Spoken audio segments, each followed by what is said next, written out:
ठीक है, उस बेटी को लेकर के गया, उसके नोच चोट करके किया, उसके सारे शरीर पे वस्त्र नहीं था। क्या नाम है उस लड़के का जिसने इस तरह से किया है? शिवानंद मिश्रा।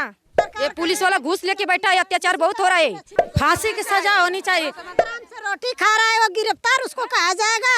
ये मोदी सरकार ने राज चला रही है, कहाँ का राज चला रही है? मोदी कहते हैं बेटी पढ़ाओ बेटी बचाओ, तो हम लोग कैसे बेटी बचाएं, कैसे पढ़ाएं? तो मोदी सरकार का ये सुरक्षित है? बेटी पढ़ाओ बेटी बचाओ, कहाँ विद्यालय घर में खुला जाएगा? जहाँ पाओ तहाँ दिन दहाड़े उनकी इज्जत, कहीं सीने पे हाथ मार दे, कहीं दुपट्टा धके घींच दे। यहाँ तो राजेश मिल जा रहे हैं, यहाँ पे पुलिस भी कोई काम नहीं कर रही है। इन तमाम पुरुष और महिलाओं की भीड़ जो आप देख रहे हैं, इनके घर की एक बेटी की इसी ग्राम सभा के रहने वाले एक ब्राह्मण वर्ग के लड़के ने उसके साथ जघन्य अपराध किया है, यूँ कहें कि उसके साथ रेप कर दिया है। अब उसकी सज़ा की दिलाने की मांग को लेकर के उस घर पे ये लोग मौजूद हैं और प्रशासन से न्याय की गुहार लगा रहे हैं कि उसे कड़ी से कड़ी सज़ा मिले, ताकि फिर से वो इस तरह की जघन्य घटना को अंजाम न दे सके। नमस्ते, मैं अरविंद और आप देख रहे हैं द पब्लिक रिपोर्टर। आजमगढ़ में मौजूद हूँ। आजमगढ़ का ये जहानागंज थाना क्षेत्र है और परसपुर शायद गांव है, परसुपुर गांव है। अब इनसे पूछेंगे कि आखिर वो लड़का कौन था, वो लड़की कौन थी, कैसे कैसे कब का कैसे कैसे हुआ। खबर ये है कि वो लड़की अपनी सहेली से मिलने के लिए उसके घर जा रही थी, क्योंकि उसकी सहेली को फाली से मारा था और बीच रास्ते में सुनसान जगह देख करके उस दरिंदे ने मौके का फ़ायदा उठाया और उसके साथ मारपीट की और फिर उसके साथ रेप की घटना को अंजाम दिया है। क्या नाम है आपका? मीना। क्या हुआ है पूरी, क्यों आप लोग इकट्ठा हुए इतना भीड़ लेकर के? हम लोग इकट्ठा इसलिए हुए हैं कि हमारे घर की बहन बेटी है, वो घर जा रही थी 11 बजे, घर से निकल करके अपने सहेली के पास जा रही थी। उसको 1-2 महीने हुए हैं, दिल्ली से आई तो मुलाकात करने जा रही थी और इधर से ये जा रही थी और उधर से आने के अभी उधर से वो सहेली उसकी आ ही रही थी और इधर से जा रही थी, बीच में ये लोग उठा लिए। अच्छा। उसको उठा के दलितों लोग ने उसके साथ ऐसा घटना की। वो क्यों की? ले गई उसको, वहाँ पर उठा करके ले गई तो बीच में रास्ते से उसको, उसका नाम था शिवानंद। अच्छा, जिसने इस घटना को अंजाम दिया, जो अपराधी है? अपराधी है। अच्छा। उसका नाम शिवानंद है। वो लेकर के गया, ठीक है, उस बेटी को लेकर के गया, उसके नोच चोट करके किया, उसके सारे शरीर पे वस्त्र नहीं था। इसके भाई गया जो लेकर के वहाँ पर गया, भाई जो गया जो उनको रिपोर्ट लिखाने और वहाँ पर लेकर के गया, जो देखा डॉक्टरी के पास लेकर के गया जब, तो उसके साथ में जो दलित के साथ साथ जो 2 लोग वो लेकर के गया वहाँ पर, तो वो भी गया तो उसको ये नहीं पता था, तो क्यों बोला कि उसके देखो उसके वस्त्र है कि नहीं। अच्छा। उसके शरीर के वस्त्र पूरे क्यों, कैसे उसको पता चला कि उसके पूरी शरीर पर वस्त्र नहीं है? जब उसके साथ था तभी तो उसको पता था ना कि उसके पूरी शरीर पर वस्त्र नहीं है। इसके लिए और ये लोग घबराने का बात ये लिए है सर कि ये भाइयों लेकर के गए, उसको लगा कि मेरी बहन को धक्का है, इसको ये सब नहीं था, मगर उसने अपने से ही खुद बोला कि देखो उसके शरीर में वस्त्र को नहीं है कि नहीं है। इससे मतलब वो पहले से जान रहा था कि साथ क्या हुआ, उसके साथ क्या हुआ उसको पता था।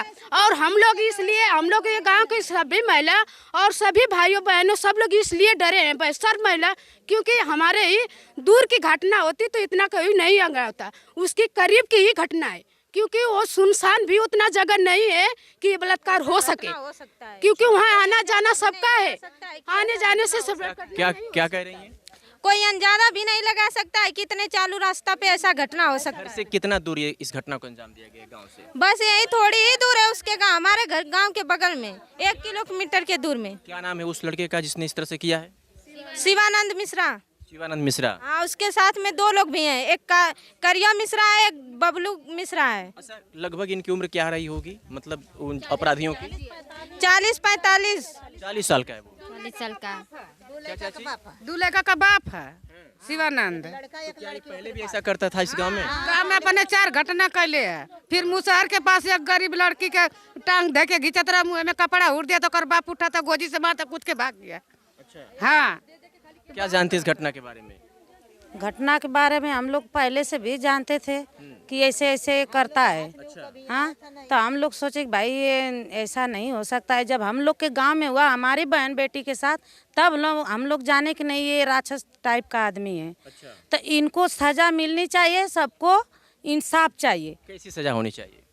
फांसी की सजा होनी चाहिए, क्योंकि हम लोग भी बाजार जाएं, हमारी बेटियां जाएं, किसी के भी साथ वो सब कर सकते हैं रास्ते में, क्योंकि हमेशा जाना आना रास्ता वही है हम लोग का।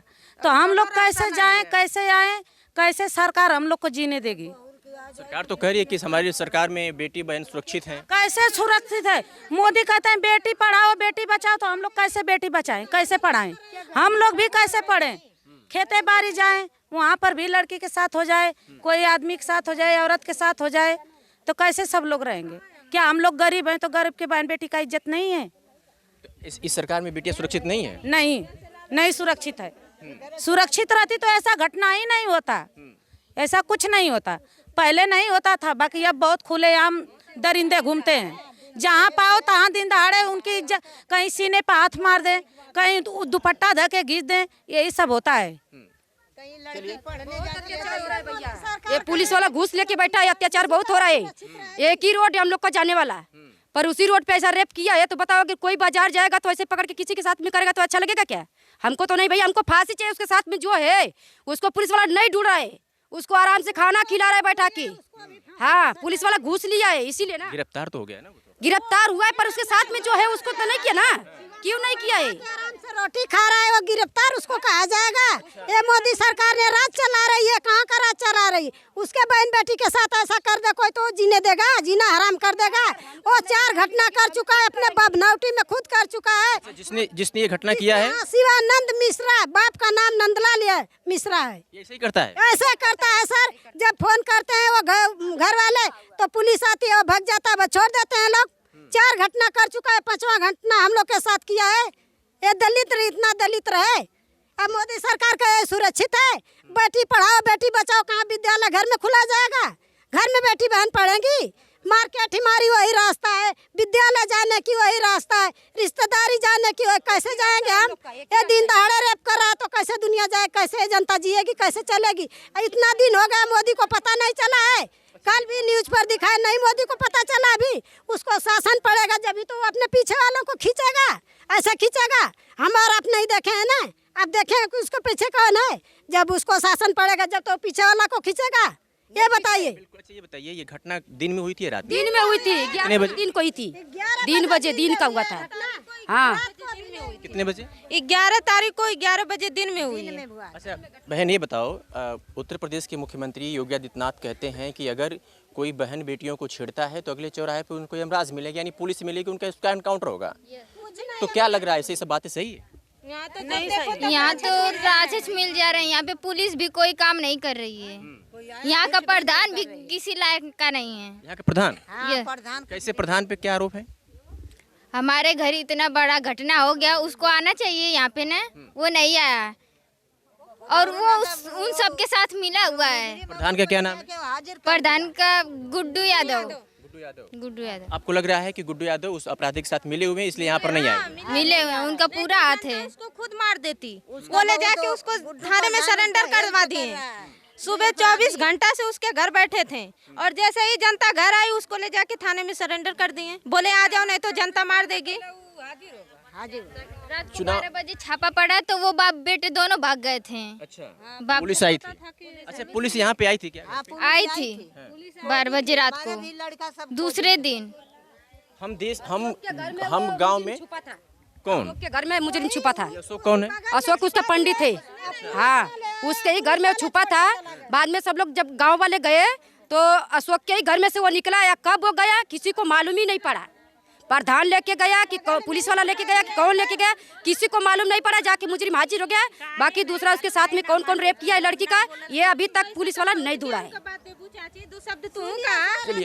नहीं ली रहती था ना, तो लेडीज पुलिस आई, जेंट्स आई, घर में हल्के क्यों नहीं इंक्वायरी ली? हम लोग भी साथ साथ थे। वो पुलिस कही होती कि चलो आगे मैं चलाऊं, जनता चलिए ऐसा रेप कर चुका है, इसको भी मारिए, इसको भी शासन चढ़ाइए। आई या पुलिस छोड़ के चली गई, क्यों चली गई? वो थानेदार उसको भी फांसी चाहिए, उसके साथ में जो है उसका भी हमको फांसी चाहिए।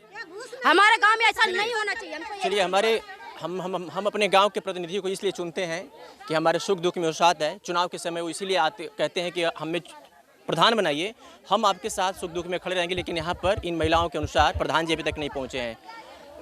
उस लड़की के भाई हैं, इन्होंने पहली बार फ़ोन करके जब इस लड़की ने इनकी बहन ने उनको बुलाया था तो वो सामने पहुंचते हैं और इनको देख करके वो लड़की अचेत पड़ जाती है और बेहोश हो जाती है। फिर इसको ले जा करके अस्पताल लेके पहुंचते हैं। क्या पहली बार आपने देखा था?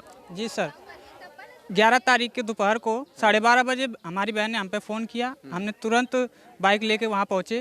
हमने देखा कि हमारी बहन बैठी है, हमें फ़ोन लगा रही थी। जब हम वहाँ उतर के उसके पास गए तो देख के हमें वो मूर्छित होकर गिर गई। फिर उसकी हालत देखे, मुंह से कान से खून निकल रहा है। उसकी इस हालत देख के हम तुरंत, दिमाग में यही आया कि हॉस्पिटल उसको ले जाया जाए। तुरंत हमने रोड पे देखा 2 व्यक्ति जा रहे थे, हमने उनसे कहा हेल्प के लिए। वो लोग आए, तुरंत हम लोग उसको हॉस्पिटल ले गए। हॉस्पिटल ले जाने के बाद 2 व्यक्ति आए और पूछे कि इस लड़की का चेक करिए कि इस लड़की का कपड़ा अंदर का है या नहीं है। वो कौन थे जो पूछे थे? वो उसी गांव के लोग थे। क्या नाम है? नाम पता है उनको आपको?